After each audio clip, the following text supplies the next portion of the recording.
She walked into the dealership with quiet confidence. No designer bag, no flashy jewelry, just jeans, sneakers, and a sharp gaze that missed nothing. To most, she looked like any other customer, maybe someone browsing cars she couldn't afford. That's exactly what the manager assumed when he approached her with a fake smile and subtle condescension, eventually telling her she didn't belong there. But what he didn't know, what no one there could have guessed, was that she wasn't just there to buy a car. She was the new owner of the entire dealership. Undercover and observing, she had come to see how the staff truly treated people when they thought no one important was watching. What started as an insult quickly turned into a stunning twist of fate, one that would cost the manager his job, transform the entire business, and send a message that would be remembered long after. This is the story of how one woman turned quiet power into lasting change, and why you should never judge a person by their appearance. On a bright Monday morning, the glass doors of Evercrest Auto Mall slid open with a soft whoosh, and in walked a poised woman named Janelle Rivers. The sun glinted off the showroom's spotless floor, reflecting the rows of gleaming high-end cars lined up like trophies. Janelle moved with quiet confidence, her steps steady and unhurried. She wore dark jeans, clean white sneakers, and a fitted gray blazer. Nothing about her screamed wealth or status. No luxury handbag, no gold watch, just presence. Calm, observant, deliberate, she strolled past a line of luxury sedans, pausing to admire a sleek metallic blue electric S. Its futuristic design caught her attention, and she ran her fingers along the smooth edge of the doorframe. She leaned in to examine the touchscreen dashboard, clearly impressed but saying nothing out loud. From across the room, Rick Dalton, the dealership manager, narrowed his eye. He stood near his office, coffee in one hand, arms crossed over his chest.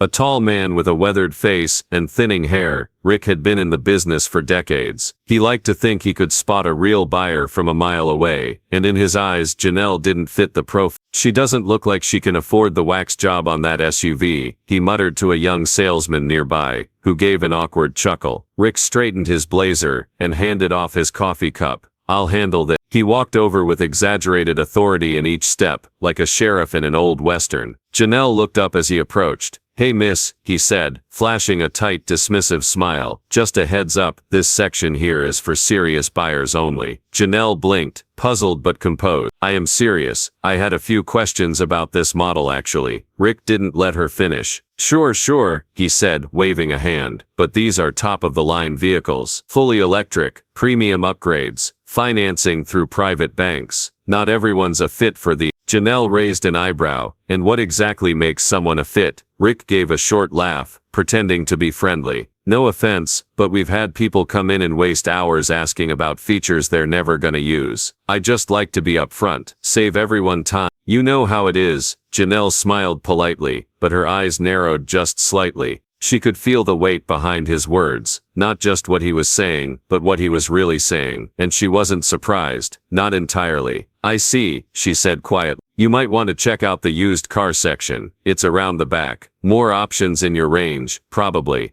Rick gestured vaguely toward a side lot, and offered a smirk like he was doing her a favor. Before she could respond, he snapped his fingers at the receptionist and mouthed something that looked like escort. Within seconds, a security guard appeared from the hallway, not aggressive, but present. Janelle looked at the guard, then back at Rick. I'll take a look around on my own, thanks, she said, her voice cool but even. Rick stepped closer, lowering his voice. Look, I don't want to cause a scene, but if you're not here for real business, I suggest you leave. For a beat, Janelle held his gaze. No anger, no outburst, just a silent pause as if she were filing every detail away. Then she nodded once. Understood, she said, and calmly turned to walk out the same way she came in. Rick watched her go with a smirk of self-satisfaction, brushing his hands off like he'd taken out the trash. Some people just don't know their place, he muttered. What he didn't know, what no one in that building realized, was that the woman he just kicked out wasn't just someone. She was the reason he wouldn't be standing there much longer. The next morning a black luxury sedan pulled into the side lot of Evercrest Auto Mall, away from the hustle of the main showroom. Out stepped Janelle Rivers, but this time she looked every bit the part of a high-powered executive. She wore a tailored navy blue business suit, sharp heels that clicked against the pavement, and carried a slim leather briefcase. Her natural curls were neatly styled, and her expression was calm, composed, and unreadable. Beside her was Mirren Levine, her lawyer, tall, gray-suited, and stone-faced. The two of them walked toward the executive entrance, an entrance few employees ever used, reserved for senior management and owners. Inside, Rick Dalton sat at his desk, sipping his morning coffee and casually scrolling through dealership emails. He chuckled to himself as he deleted what he thought was spam, then paused to admire an online listing for a new sports car he was planning to test drive. He was still riding high from the previous day, bragging to a colleague earlier that he kept the riffraff out of the showroom. Then the intercom buzzed. Rick, there's a Ms. Rivers here to see you. She says it's urgent." He rolled his eyes and scoffed. "Tell her I'm busy." "I don't wait, Rivers." He sat up straighter, suddenly alert. Before he could stand, the door swung open. Janelle walked in confidently, followed closely by Mr. Levine. Rick jumped to his feet, nearly spilling his coffee. "You can't just barge in here like that," he barked, his voice rising with irritation, and something else, confusion. Janelle didn't flinch. She calmly stepped forward, placed her briefcase on his desk, and opened it with a quiet click. From inside she removed a thick sealed envelope, and laid it gently in front of him. "Actually I can," she said, her voice smooth and steady. "These are the final purchase papers for Evercrest Auto Mall. As of 9 a.m. this morning, I am the official owner of this dealership." Rick blinked, frozen. His mouth opened, but no words came out. Finally he stammered, "That's impossible. The owner is David Linwood." Janelle finished for him. "Yes, I know. We've been in negotiations for weeks. Yesterday I came in for a first-hand look at how this business really operates. Unfiltered, unsupervised, and exactly as it is." Rick stared at the papers like they were radioactive. This has to be some kind of mistake," he muttered, his voice faltering. Mr. Levine stepped forward. "There is no mistake. We have full legal documentation, signed and notarized. The building, the inventory, the staff, all now fall under Ms. Rivers' ownership and authority." Janelle leaned slightly closer. "It's all been approved by the board, the city and the bank. And yes, Rick, I am very serious." Rick's face drained of color. His smugness evaporated, replaced by confusion, disbelief, and a creeping sense of dread. "Why didn't Linwood tell me anything?" Janelle shrugged lightly. "Maybe he didn't think he needed your permission. Or maybe," she added, eyes locking with his, "he wanted to see what kind of person you really are when no one's watching."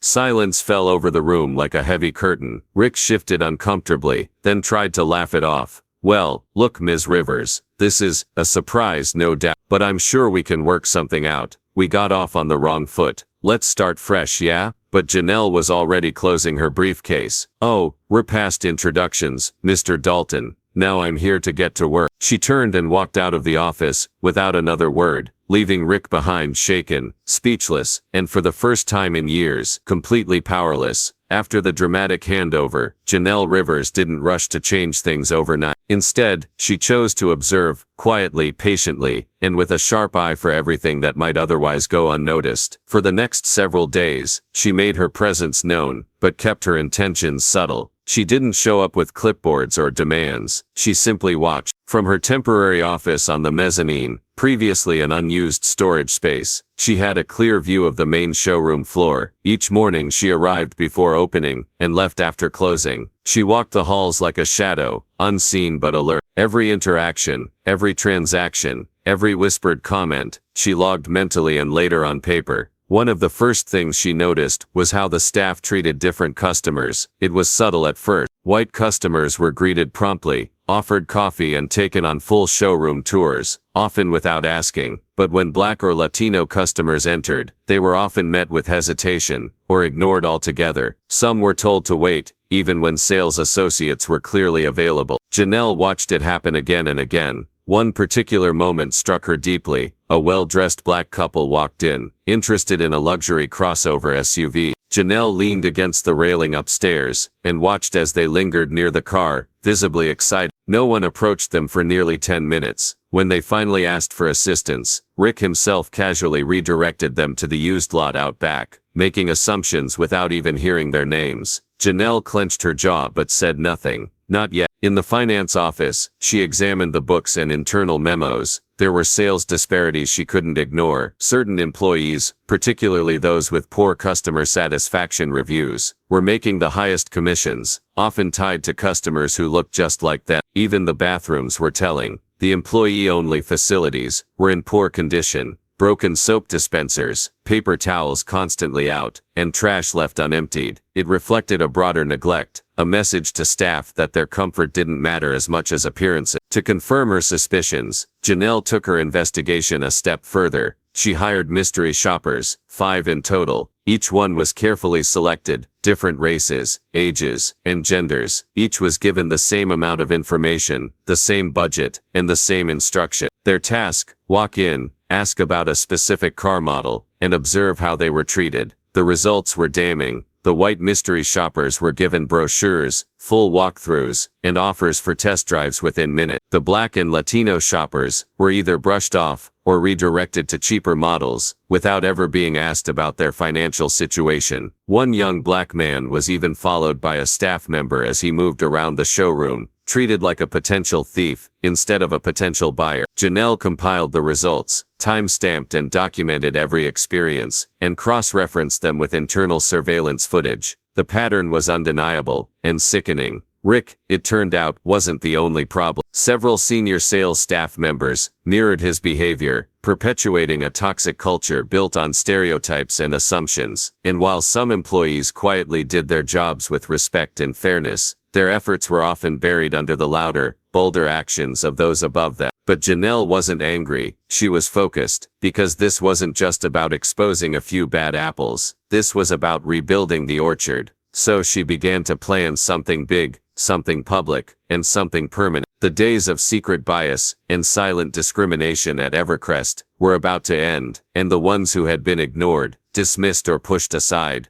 they were about to get front row seats to a long overdue change. Friday morning arrived with a heavy stillness in the air. The dealership, usually buzzing by 8 a.m., felt off. Whispers had started circulating the previous day, after a surprise email went out, calling all employees to a mandatory meeting in the main showroom before opening hours. No agenda, no details, just one line: be there, no exception. By 7:45 the entire staff had assembled. Salespeople leaned against desks, service techs stood with arms folded, receptionists exchanged nervous glances. The floor was filled with murmurs and speculation. Some wondered if they were being bought out again. Others feared layoff. Rick Dalton stood toward the side, arms crossed, jaw clenched. He hadn't spoken much since Tuesday, but he hadn't changed his tone either. He still strutted like he was in charge, still barked orders, even if fewer people listened. A sharp click echoed through the showroom as Janelle Rivers entered, heels tapping crisply on the tile. She was dressed in a tailored maroon blazer and black slacks, holding a sleek remote in one hand and a thin folder in the other. The room slowly fell silent as all eyes turned to her. She walked to the center of the showroom, stopped in front of the display wall, and faced the staff. "Good morning," she said clearly, her voice cutting through the air like a knife through silk. "Thank you all for coming. I know many of you are wondering why you're here this." She paused, letting the quiet settle. "My name is Janelle Rivers, and as of this week, I am the new owner of Evercrest Auto Mall. And let me be very clear, starting today, things are going to change." A ripple of shock moved through the crowd. Even those who had heard rumors now stood still, eyes wide. Rick scoffed softly, but Janelle ignored him. She pressed a button on the remote. The showroom lights dimmed slightly as the projector kicked on, casting video onto the blank white wall behind her. The first clip showed a young black man walking into the dealership. He stood near a luxury sedan, waiting. The timestamp ticked by 5, then 10 minutes, with not a single employee approaching him. Another clip, a Hispanic woman in business attire, being told to check out the pre-owned lot, despite asking about the newest hybrid model. Then came a montage of Rick, caught on hidden cameras, laughing at customers behind their backs, making snide comments about their clothes, and mimicking accents. In one clip he muttered, "They should stick to the bus," as a black couple exited the building. Gasps, hands over mouth. A few staff members looked horrified, others stared at the floor. Janelle let the silence hang for a beat, before speaking again. "This," she said firmly, "is not just poor customer service. This is discrimination. It's toxic, it's damaging, and it ends now." She looked across the room, meeting eyes. "I believe in fairness, professionalism, and respect for every customer who walks through that door, regardless of how they look, what they wear, or where they come from. Every single person deserves to be treated with dignity. If that's a problem for anyone here, you're welcome to leave." Then she turned toward Rick, who was visibly red-faced. arms uncrossed now, hands clenched at his sides. You, she said, pointing directly at him, are fired. Rick's eyes widened. You can't fire me, he snapped, voice rising with disbelief. I built this team. I've been here longer than anyone. You need people like me. Janelle stepped closer, calm and unshaken. You're right, you've been here a long time, but that's not a strength when you've spent years fostering a culture of disrespect and exclusion. She turned back to the staff, and just so there's no confusion, I can fire you, Rick, and I just did. Security, already briefed, stepped forward. Rick looked around, searching for backup. None came. No one moved. No one spoke. The man who once ruled the floor now stood alone. As he was escorted out, Janelle turned back to the employees. We have a lot of work to do, she said, softer now, but I didn't come here to tear this place down. I came to rebuild it into something better, something fair, something we can all be proud of. The room, once filled with tension, slowly warmed with quiet nods and uncertain but hopeful glances. And just like that, the dealership began its first real day under new leadership. In the weeks that followed that unforgettable staff meeting, Evercrest Auto Mall underwent a transformation that no one could have predicted, except perhaps Janelle Rivers herself. Gone were the whispers of favoritism and the cold stares that once greeted certain customers. In their place came genuine smiles, warm welcomes, and an atmosphere of professionalism that extended from the showroom to the service bays. Janelle didn't waste time. She moved with precision and purpose, holding meetings, listening to feedback, and making it clear that she wasn't just there to sit in an office. She was there to lead. Her first move, rebuilding the team. Several toxic employees quietly disappeared in the following days, replaced with a diverse, inclusive group of professionals who reflected the community Evercrest claimed to serve. She hired based on merit, work ethic, and heart, not connections or comfort zone. Soon the dealership became a place where people of all backgrounds could not only walk in to buy a car, but see themselves represented behind every desk and counter. Janelle also brought in professional trainers to lead anti-discrimination workshops, not the stiff, checkbox kind, but immersive, eye-opening sessions, where staff were encouraged to confront their biases, share their experiences, and start difficult but necessary conversations. At first there was resistance. Some employees sat with arms crossed, skeptical, but over time, even the most reluctant began to soften. The effect was immediate. Customer service ratings skyrocketed. Online reviews shifted overnight. The words welcoming, respectful, and fair began to appear again and again. Word spread across town that Evercrest Auto Mall was no longer the same dealership. It was better. More than that, it was different, in the best way. The local Black Chamber of Commerce began hosting events there. Bilingual flyers were printed and distributed throughout the city. Families who once drove past the dealership without a second thought, now walked in with confidence. Veterans, immigrants, first-time buyers, people who had been dismissed or overlooked, were now being seen. Janelle Rivers, once kicked out and dismissed, became something of a local icon. Her story was shared in newspapers, on radio shows, and across social media. Young women in high schools, across the city, pointed to her as proof that leadership didn't have to look or sound a certain way, that you didn't have to raise your voice to make an impact, just raise your stand. But perhaps the most unexpected moment came one afternoon, when Janelle received a letter, not an email, not a typed memo, but a handwritten envelope, addressed in slightly shaky script. It was from Rick Dalton.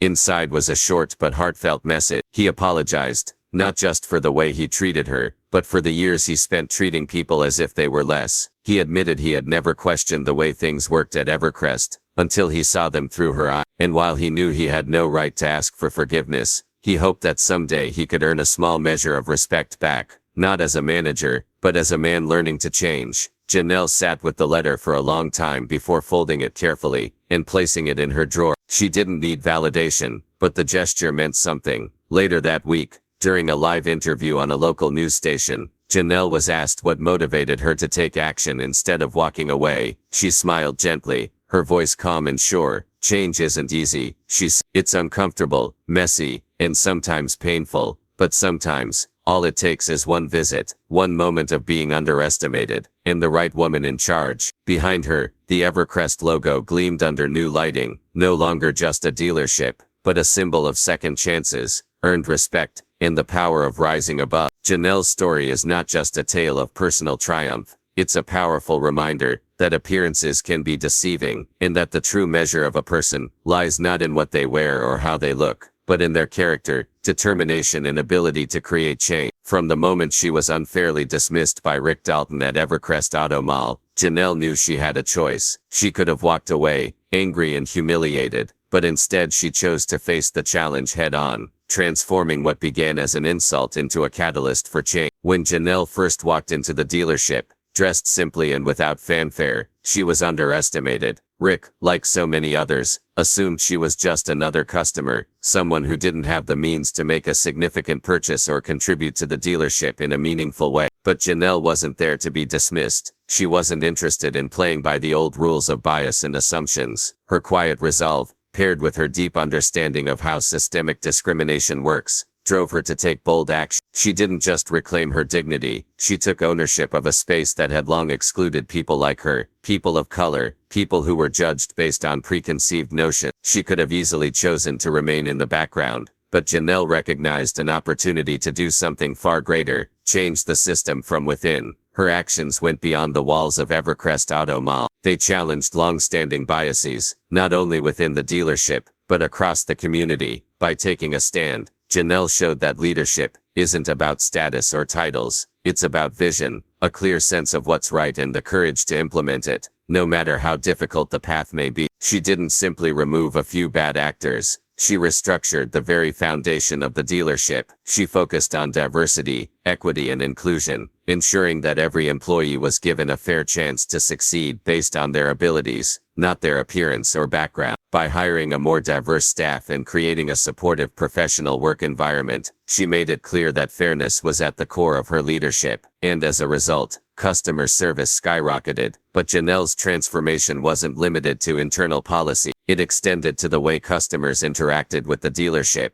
People who had once been turned away, whether due to racial profiling or unconscious bias, now felt welcome. They felt heard, respected, and valued. The ripple effect of this shift in attitude spread throughout the community. Customers began to trust Evercrest Auto Mall again, knowing they would receive honest, respectful service. What started as an insult, a careless dismissal, became the spark that ignited a complete transformation. Janelle's leadership not only changed the culture of the dealership, but also empowered both customers and employees to see one another with new eyes. She proved that change is possible when we refuse to accept the status quo, when we dare to speak up, and when we lead with vision and heart, rather than status and power. In the end, Janelle didn't just prove a point, she showed that real leadership is about bringing out the best in others, giving them the space to thrive, and creating opportunities for growth and change. And in doing so, she became a local hero, a living testament to the idea that respect and courage are the true cornerstones of success. If you enjoyed this story and want to see more powerful, eye-opening narratives like this one, don't forget to like, comment, and subscribe. Let us know in the comments, what would you have done if you were in Janelle's shoes? And remember, real power is quiet, confident, and never needs to shout. Thanks for watching, and we'll see you in the next story.